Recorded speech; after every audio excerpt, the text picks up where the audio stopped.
welcome to mini episode 151 of Real Life Ghost Stories. And I have 4 spooky stories for you today, and the last story comes from October the 28th, 2021. And story number 1 comes from Amanda. When I was a kid, probably 6 or 7, I was playing in my bedroom with my sister. We were sitting on the floor with a small blanket on the floor next to us. Mid-play, the blanket was lifted into the air by an unseen force, probably 3 feet, and fell down next to us. It almost looked like someone was trying to spread the blanket out over a bed, lift it up, flicked outward and floated down. Both of us tore out of my room as fast as we could, screaming all the way down the stairs for our mom. That was the only experience I had in that house. Years later, when I was in my 20s, I was at work. I worked as a sales associate at a small feed cowboy wear shop. I was standing at the counter going over our orders that I needed to put in for stock. The counter was a U-shaped counter with file cabinets at the back of the U and just enough space for one person to walk past the cabinets and around the counter to get out to the rest of the store. Anyway, I was inside the U-shaped counter, near the walk-through area. I was the only one in the downstairs area of the store at the time. My co-workers were upstairs or in the back area. I was fully focused on my order sheet when something firmly grabbed the back of my calf. It startled the hell out of me. I immediately thought one of the guys from the back somehow snuck up and reached around the corner to scare me. I darted around the corner expecting to see him hiding on the other side, and I was ready to kick some ass for him scaring me. No one was on the other side of the counter. No one was on the same floor as me. I told my co-workers and my manager, and the ones who had worked there for a long time said that wasn't the first time something unexplainable happened at the store. It was thought that that store was haunted. Boots would be tossed off the display shelves periodically and other weird shit like that. I'd worked there for a year before hearing about this, and stayed working there for another 2 years before going on maternity leave. Nothing else super weird happened to me during that time. Before working at the cowboy shop, I worked at a horse stable. I also lived here in the apartment above the barn. I am very much a horsey gal, and being 19, just moved away from home, it was perfect. I was able to bring my horses with me to live there. I had an indoor arena to work my horses in after I'd finished my day mucking stalls, tossing hay, handling horses, etc. This particular day, I had finished my day of work. All of the boarded horses and my boss's horses were in the stalls for the evening. It was about 7 p.m, or just before, and mid-fall, so it was beginning to get dark outside. I was the only one on the property, as my boss and my roommate were in town for dinner. I had my horse all tacked up, and was in the arena getting her warmed up on the lunge line. That's where you ask the horses to go around you in circles on a 25-foot lead. There were no TVs upstairs, no radio on, nothing, just me and the horses. While lunging my horse, I thought I had seen someone pass by the doors to the arena. I thought this was strange, as I had not heard anyone pull up, and the big door to the barn had not made a noise. It was nearly impossible to open and shut this huge steel door without making some sort of noise, but I figured somehow I must not have heard them and I would say hi when I was done with my horse. I was a little weirded out about it for some reason. Something just felt off and I couldn't shake it. A few seconds later, I heard what sounded like someone whistling a children's lullaby song. I stopped my horse to listen better, and the whistling continued. I couldn't figure out what the tune was, but it definitely sounded like something of a lullaby. My horse was perked right up listening with me, and all of the horses on the other side of the wall were quiet. Strangely quiet. Usually some of them were pawing or snorting or something, but they were dead quiet. I decided I had to check what was going on and see if someone was there. I tidied up my horse and walked down the hall and rounded the corner to the aisle where the horses were stalled. The whistling stopped. No one was there. No one was in the feed room. No one in any stall. I looked outside in the parking lot, and my truck was the only one there. I was still all alone. I double-checked the radio to make sure I had turned it off earlier and it was totally unplugged. I put my horse away and noped right out of there until my roommate returned for the evening. I have no idea what or who passed by the arena door, and I'm still freaked out about who was whistling the lullaby. As far as I know, I'm the only one to have experienced anything there. It was 2010, and my daughter was about a year old, so we had toddler toys all over the place in her room and in the living room. I'd put her to bed and was in the living room reading. One of her toys, a ride-on Sesame Street bus with Big Bird, Cookie Monster, etc. on it, was sat in the corner across from me. The ride-on bus made engine noises, the horn beeped and it played a tune when the buttons were pressed. Suddenly it started making noise, startling me half to death. I figured it was shorting out or something and took the batteries out so that it didn't wake up my daughter. A few days went by and again I was sitting in the living room. Later at night, probably 10 or so, and my partner was also there this time. The bus had been moved to my daughter's room at some point, and we both heard a noise, like a horn beeping, and a toy engine starting. Her bus is the only toy we had that made those sounds. I ran to her room and I shit you not, there it was making noise and flashing lights in her dark little room, with no batteries in it. That bus quickly got chucked the fuck outside and ended up in the dump. I'm not sure what to make of all the weird shit that has happened in my life, but I love ghost stories and I'm definitely a believer in the paranormal. Amanda, I would be too. What with the blanket floating up in the air, and I can just see it as if someone had grabbed the corners and fluffed it out in order to put it out over a bed. I don't know what to tell you about that one. Working in a cowboy wear shop, I know it's very, very common in lots of parts of America, but it just sounds like something from a movie to me. And I understand it's also like an agricultural shop, which we have loads of here too. But calling it a cowboy wear shop, just sounds so cool to me. But something firmly grabbing the back of your calf sounds less cool to me, to be honest. And it sounds like that store was most definitely haunted. And then you've got whatever was whistling lullabies at you in those stables. No, that's the worst thing about all of those stories that you've sent in. There's something so sinister about a grown adult or anything that you can't see, something paranormal whistling in the first place and then whistling lullabies. That's not going to put you to sleep, man. That's going to do the opposite. And if it does put you to sleep, it's going to give you nightmares. So I don't know what the object of whistling lullabies would be. To be honest, I know nothing about horses. I've never been on a horse. I've never obviously owned a horse. I don't know anything about them. But I have heard from other people that horses are very sensitive and very in tune with their surroundings. So if they all stopped and were listening or watching whatever this was, I would be shitting myself for sure.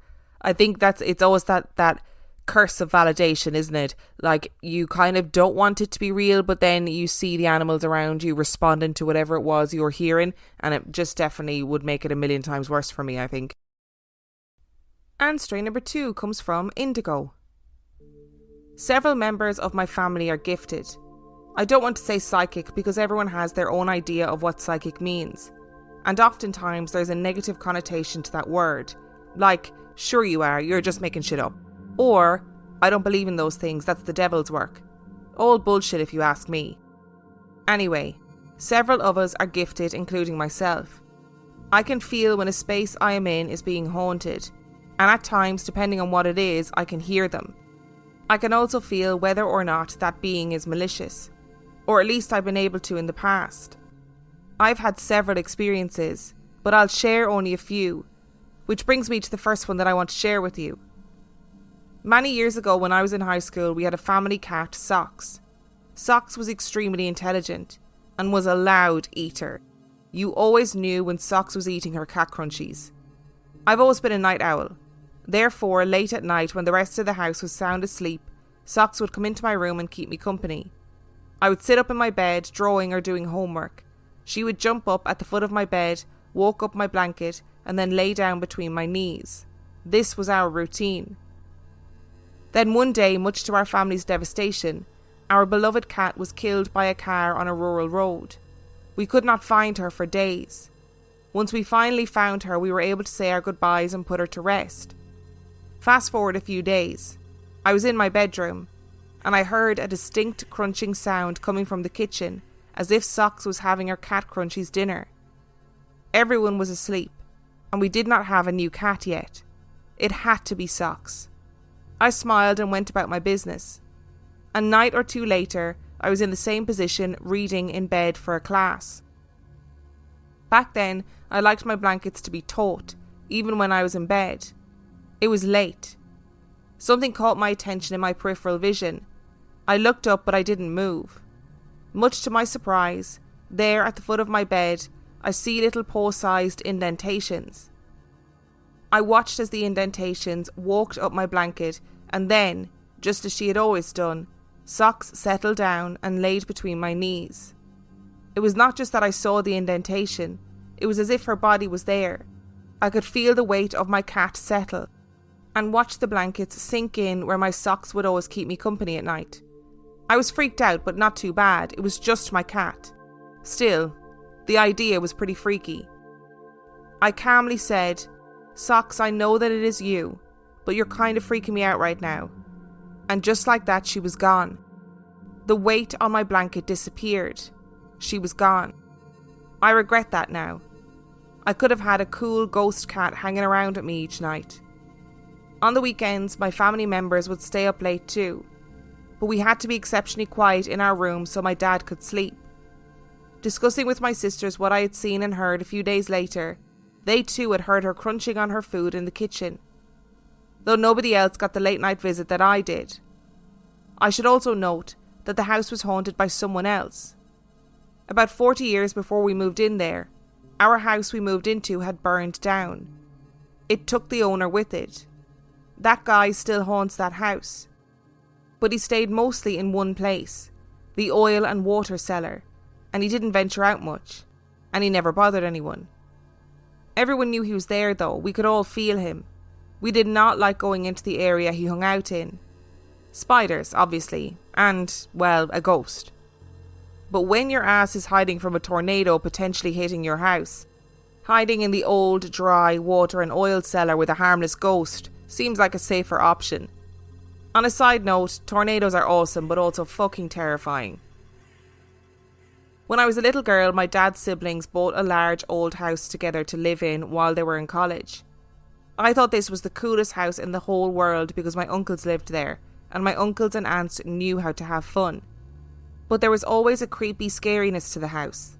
It was all over the house. But each of the 4 floors had its own hot spots, concentrated amounts of energy that nobody wanted to come face to face with. Later on in adulthood, my sister's parents and I all discussed the house. And much to my surprise, we all named exactly the same hotspots where the spirit energy was at its worst. When I was a child though, my parents would tell me it was just my imagination, and were lying to me so that I would not get scared. This was a very old, large house, built in one of Cincinnati, Ohio's older parts of town, Clifton. The house had a large backyard and was built into the hillside. It was all pretty steep. This house, for as long as I could remember, had been haunted by either evil spirits, angry spirits, or angry evil spirits. Then it was my time to go to college. I went to the same college my uncles went to, so I needed to live close by. I moved into this house, forgetting how disturbing it was to spend time there.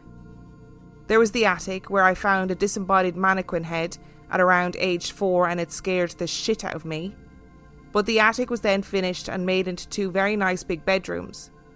The whole attic was haunted, one of the worst places in the house. Then the floor with the main bedrooms on it.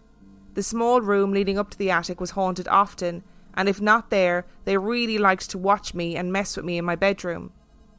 But the main haunting on that floor was the small connecting room. On the main living floor, the door leading to the basement was frightening.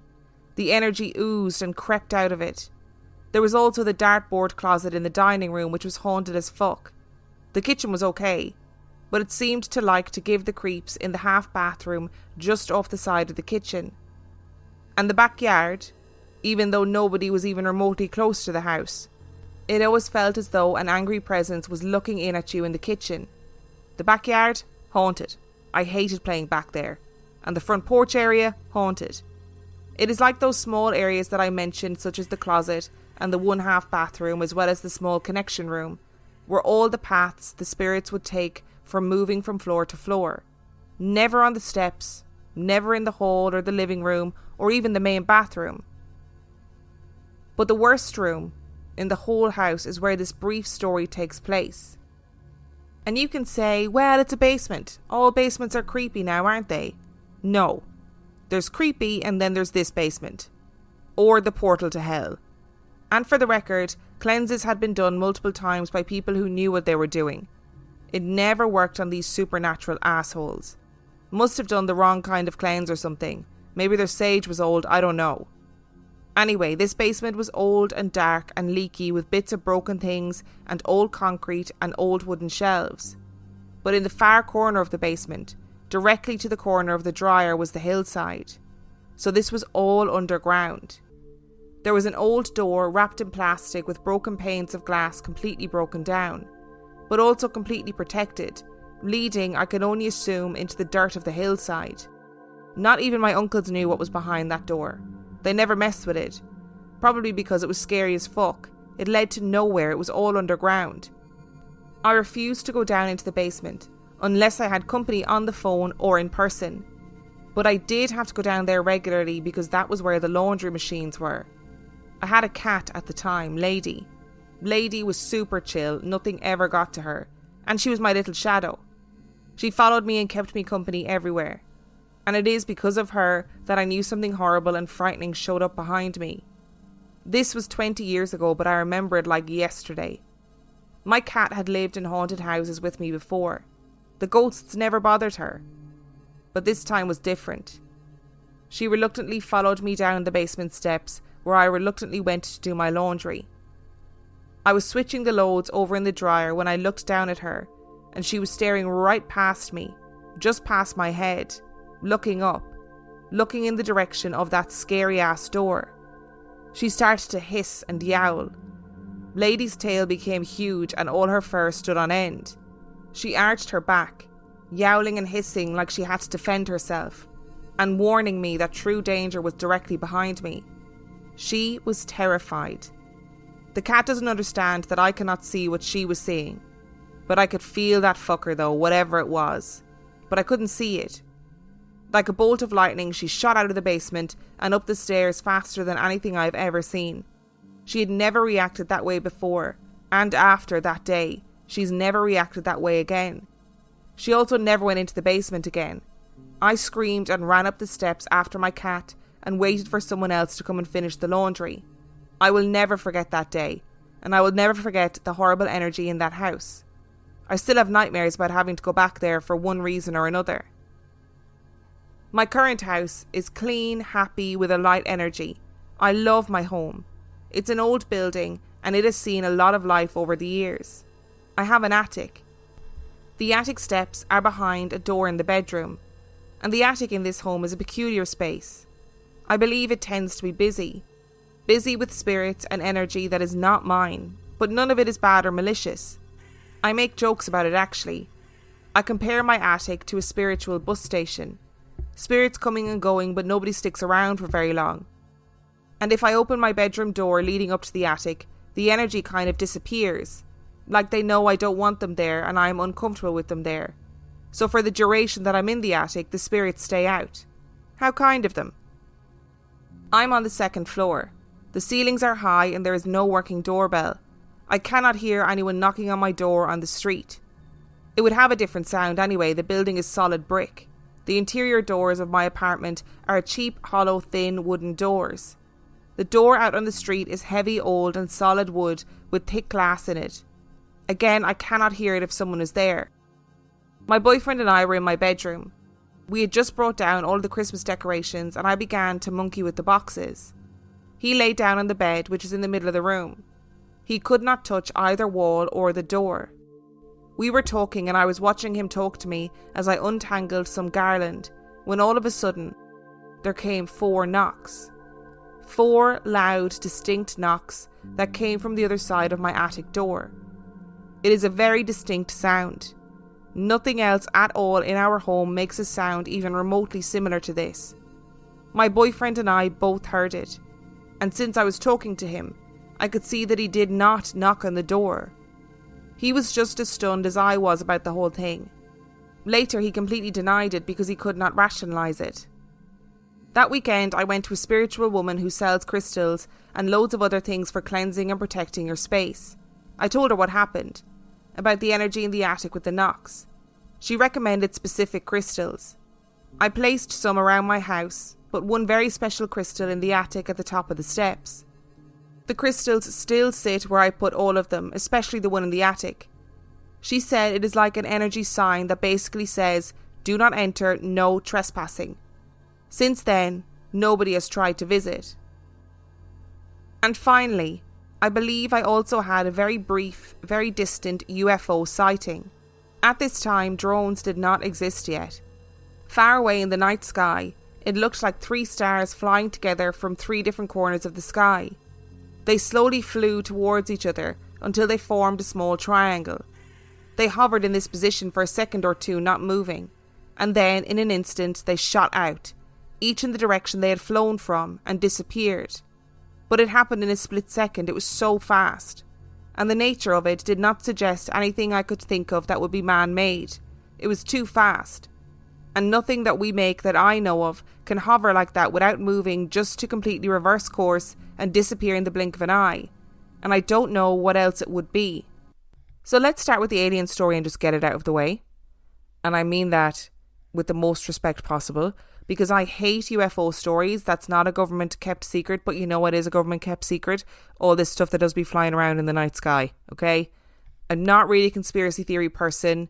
Like, I enjoy them for entertainment value, but I'm telling you, the government is holding, like, government as in, when I say the government, I think I mean like pretty much all governments are holding on to some secrets about military weapons or aircraft that they've developed or aliens.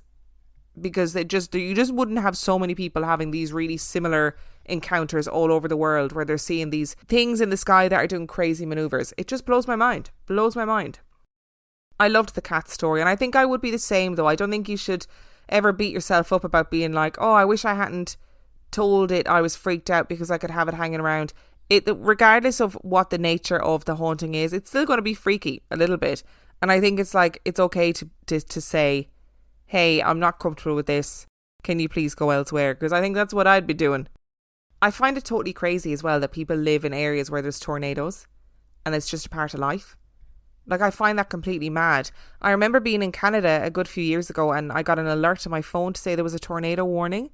And in my head, I kind of thought that everyone was going to freak out. Like, everyone was going to be running for cover. We were in a restaurant at the time. I thought that the whole place was going to shut down. We'd all be like shoved into some sort of shelter under the ground. No, everyone just carried on as normal.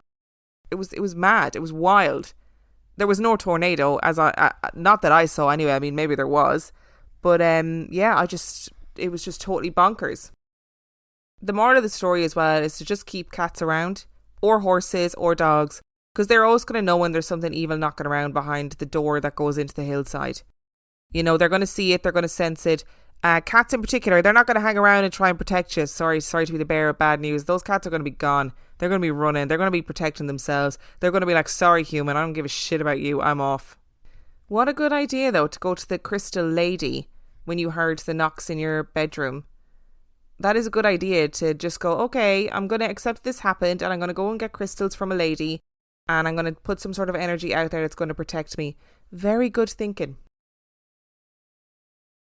And story number 3 comes from Tom. I want to start by saying that I'm quite sceptical about the paranormal. I try to think scientifically and find rational explanations. But I had an experience as a child which I still find hard to be rational about. My childhood home was only around 20 years old when we moved in, and it was never anywhere that I felt scared to be alone in. Not then and not since. When I was 11, my grandmother passed away from lung cancer. One night, in the week of her passing, I woke from a nightmare which was so vivid I can still clearly remember it. I was walking through a park at night, and on a bandstand in the middle of the park, there was a terrifying looking man who looked just like the Babadook from the horror film. But this was 30 years ago, so obviously I wouldn't have known that then. He was conducting an invisible ghost band that stopped playing as I walked by. He turned to me with wild looking eyes and slowly pointed at me as though to mark me for death. After I woke, unable to get this vision from my mind, I didn't want to get back to sleep through fear of him being in my dreams again. So I put my bedside light on and started to read a book. After a few minutes, my eyes were getting heavy and I began to feel sleepy. My breathing felt heavy, and the volume of my breath kept waking me from microsleep. I focused on my breath and tried to quieten it, but then I slowly realised something terrifying. It wasn't just my breath. There was something else breathing in the room with me, and as my breathing was decreasing in volume, theirs was increasing as though it was getting closer. I put my hand over my mouth, both in shock, but also to prove to myself that it wasn't me breathing. The breathing got louder, as though it was right at the end of my bed. I can still hear the sound of it now, laboured and wheezy as if from an older person. I had frozen with fear for a moment and couldn't move or breathe, but rather than try to get up and run, I went to pull the duvet over my head. As I pulled the cover, it would not move as though there was a weight on it, but I was looking forward and could clearly see there was nothing there. Out of pure fear, I leapt up out of bed and made for the door, which luckily was behind the head of the bed, so I wouldn't have to pass where the breathing was coming from. I ran into my parents' room screaming that someone was in my room. My dad was not impressed, noting that it was 3 a.m. and he had to be up soon, but I knew they were worried for me as I'd never done this before or since. I wouldn't return to my room that night. My dad checked out the room and confirmed there was no one there. They both convinced me that I had a nightmare, was tired, and that I hallucinated the whole thing. I slept in between them in their bed, woke the next day, and told myself Mum and Dad were right, I had imagined it. I think it was easier to convince myself of that, and then I could go back to sleeping in my room without fear. I put it out of my mind and never had another experience like it. It was only recently, nearly 30 years later, that my mum discussed it, and I let myself fully remember. I know now my mum wouldn't allow me to be scared as a child by agreeing that she believed that someone was in my room, but I can tell from her manner without saying it directly that she believes that my gran had called in to say goodbye. I can't help but try and be logical.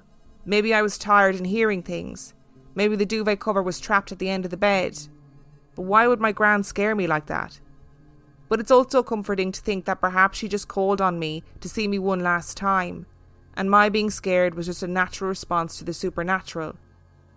Okay, Tom, I'm not trying to make light of your situation with your grandmother and your grandmother's passing, because that is obviously very sad, and it is, as always, as we always say on the show, it is always very comforting to know that loved ones can come back and say goodbye around the time of their passing, just before their passing, or after their passing. But I think we need to start a petition. I don't know who to send the petition to. Can we get enough signatures that it gets discussed in government, in Parliament? What is it, 10,000 signatures that you need? We need a petition to force the dead to reassess their methods by which they communicate with the living. Because even though it's very nice to know that your grandmother had come back to say goodbye to you and sat on the end of your bed, you probably could have done without the scary breathing. I know it was probably part of her condition. I understand that. Maybe it was her way of communicating that it was her that was there with you. But that is terrifying. Imagine hearing the sound of your own breath and then you realise it's not your breath getting louder. It's something else breathing in the room with you. We need to get that petition going. We need to get it signed.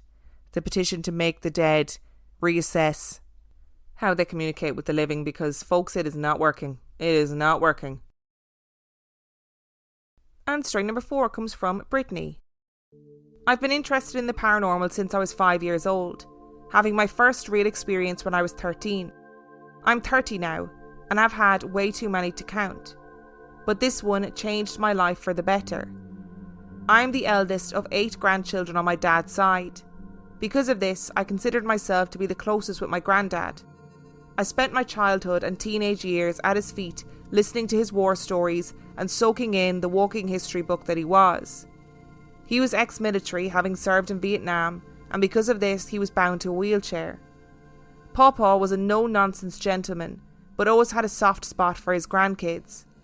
Sadly, he passed away at the age of 71 in January of 2016 after a brief hospital stay, and my heart shattered that cold rainy day, and I haven't been the same since. He was always so supportive of me and was one of the 2 most supportive people in my life when I found myself pregnant 2 months after my 18th birthday, and I will forever be grateful that my son got to know this man. He was truly a one-of-a-kind pawpaw. It was after this experience that I began to question life after death. After his passing, I spent the following several months questioning what happens when we die, and life in general. Until one night, about 8 months after his passing, I dreamt of him. I will never be able to convey in words how I felt about this dream. In my dream, I was standing in his hospital room, but his bed was empty. I walked over to the window, and the sun shone so brightly that I had to shield my eyes. Looking out, I saw the most beautiful green rolling hills, covered in every flower you could imagine, surrounded by lush clover. The window was open, and I could physically feel the coolest, most calming breeze on my face. Then from behind me I heard him. "Hey Britloo," the name he always called me. I turned around and there he was. A somewhat younger version of himself, with his white glow around him, no wheelchair in sight, and wearing the same red and blue flannel jacket that he always wore. I ran to him as fast as I could, and he wrapped me in the warmest hug I've ever received. I inhaled his signature scent of sweet pine like cologne and tobacco. It was so incredibly real. With tears streaming down my face, he said, "Please always remember I never truly left you." And then I woke up. I believe with all of my being he visited me that night, to comfort me and let me know that he's okay. I struggled so hard with his death, and I'm bawling typing this, but I wanted to get my story out there for others who may have had a similar experience. To this day, when I think of him, or have a particularly rough day, I receive little nods that he's with me and always will be. Okay, so maybe we can change the petition to read a petition to have the dead reassess how they communicate with their loved ones, except for Brittany's grandfather, because that story was lovely. Thank you so much for listening to today's episode. Thank you to Amanda, Indigo, Tom and Brittany for sending in your stories. Remember, the last story came from October the 28th, 2021. If you would like to know anything about Real Life Ghost Stories, you can check out reallifeghoststoriespodcast.com. If you are feeling desperate for more content, you can sign up to Patreon, patreon.com/Real Life Ghost Stories, where for $5 a month or $2 a month, you get access to heaps of extra content, including all of the main and mini episodes ad-free. And on that note, I shall see you next time.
Macy's one-day sale is going on now with great deals of the day to get prepped for the spring season. Like 40% off wardrobe refreshes from Style & Co. and 40% off the perfect bags and wallets to complete your look. Plus get 50 to 60% off kitchen and dining essentials from Hotel Collection, Oak, The Cellar, and more. Star Rewards members earn rewards even faster during Macy's Star Money bonus days. Savings off sale and clearance prices. Exclusions apply. So, how does it feel when you play Roll Up to Win with Tim Hortons? Buy a hot or cold beverage using the Tim's app and find out. Roll in the app for a chance to win prizes ranging from free coffee and donuts to a Universal Orlando resort vacation or a sweet car. Oh, don't forget the TV. And this year, every roll is a shot at a $1,000 daily giveaway drawing for two $500 prizes. Roll up to win and get treated by Tim's. No purchase necessary. Account registration required. 50 U.S. and D.C. 18 plus entered by 4/2/23. See rules at rolluptowin.com for free entry and full details. Void in Florida and where prohibited.